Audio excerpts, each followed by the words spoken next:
la mise en plan au niveau des vues relatives. OK? Je vais retourner dans l'autre pièce parce que c'est peut-être plus simple à montrer. Ici, au niveau de la pièce, je vais restaurer dans le fond les vues standards. Dans le fond, avec le spacebar. Ici, je vais restaurer les vues standards.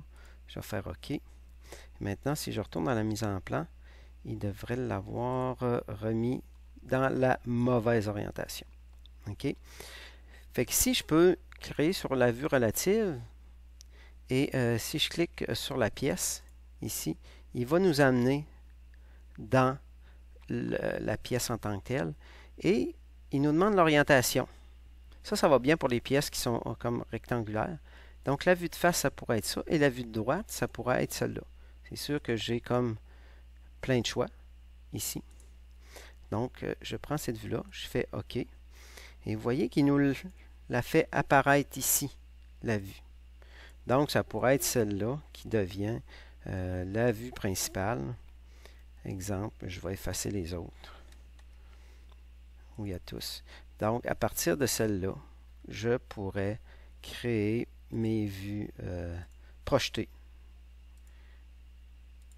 Ce qui ferait en sorte que j'aurais une mise en plan sans changer les vues standards. On peut même créer... oui, on va l'effacer. Exemple, vous n'avez aucune pièce d'insérer. Créer sur une vue relative. Si on lit bien, ici, pour ouvrir un modèle, cliquez sur la zone graphique et cliquez sur Insérer. Donc ici, on pourrait insérer à partir du fichier. Et ma pièce qui est ici, je pourrais aller chercher les pièces que je veux, qui est là. Je vais aller la chercher. Je fais Ouvrir. Et il nous ramène dans la pièce. Ici, par défaut, je l'avais déjà sélectionné, donc le logiciel a une mémoire. Fait que, exemple, ce serait une nouvelle pièce qui n'aurait pas d'orientation. Ou peut-être ce que je vais faire, je vais aller chercher une autre pièce. Je vais l'enregistrer. Une pièce qui n'avait pas été faite. Vue relative. Bouton de droite. Insérer. Je vais aller chercher la 2B qu'on a créée. Il va l'ouvrir. Et là, j'ai pas mon cube, malheureusement. Fait que je ne sais pas si je suis capable de... non, je ne serais pas capable. Allez. Non.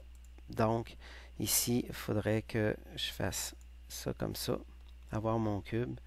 Retourner peut-être dans ma mise en plan, qui est ici. Et bouton de droite, relative. Bouton de droite, insérer à partir du fichier. Le 2B qui doit être ouvert.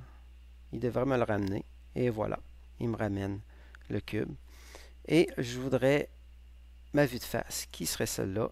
Ma vue de droite, exemple, je pourrais prendre plutôt la vue de dessus. Cliquez sur celle-là. La pièce entière ou le corps sélectionné. Moi, je veux la pièce entière. Je sélectionne sur OK. Et il nous le ramène ici. Là, je ne veux pas le cube, c'est sûr. Mais là, rendu ici, j'aurais simplement à retourner dans ma pièce, descendre, fermer ma pièce, je l'enregistre. Et ma vue est toujours dans la bonne orientation. C'est sûr que ce n'est pas une vue standard. Ici, on n'a pas le choix, on ne peut pas la changer, mais quand même, la pièce est dans une meilleure orientation que si on l'aurait insérée directement sans la réorienter. Plus facile de faire la mise en plan. Et voilà.